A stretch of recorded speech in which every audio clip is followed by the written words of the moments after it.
గెలిస్తే జగిత్యాలు నేను సేవ చేయగలుగుతానే? సుట్టబోలు లెక్క రావాలి, సుట్టబోలు లెక్క రావాలి. ఇప్పుడు కన్న కొడుకు లెక్క వస్తా, కన్న కొడుకు లెక్క వస్తా చెప్పంటున్నా.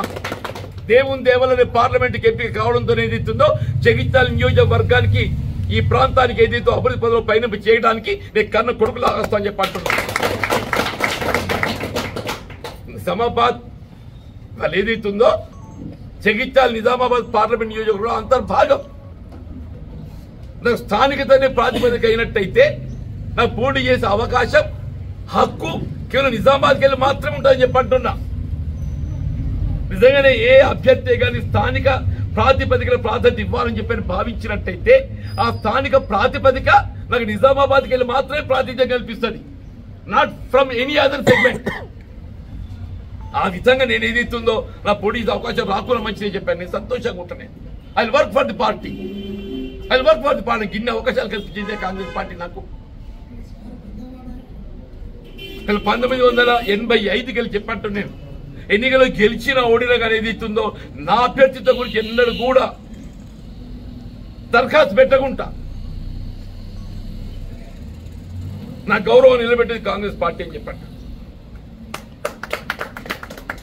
సరే, అవకాశం పొందడం నా అదృష్టం. అది కొన్ని నేను ఆశించిన పెద్ద పొందలేకపోయాను, కానీ ప్రజల సేవ చేయడం నా సంకల్పం అని చెప్పి అంటున్నాను. ఎమ్మెల్యే గెలవలేకపోయానని చెప్పాను. ఏదైతుందో నేను నిర్లక్ష్యం చేస్తలేనే. అదృష్టం కొద్ది గవర్నమెంట్ వచ్చింది. రేవంత్ రెడ్డి గారితో సాన్నిహిత్యమని నాకు మా మిత్రుడు లక్ష్మణ్ కుమార్ గారు నాకు అండదండగా ఉన్నాడు.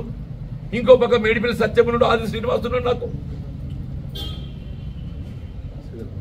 శ్రీధర్ బాబు గారు ఉన్నారు, పొన్న ప్రభాకర్ ఉన్నాడు. నాకు ఏదైతున్నదో జగిత్యాల ప్రాంతాన్ని అభివృద్ధి పథంలో పయనింప చేయడానికి,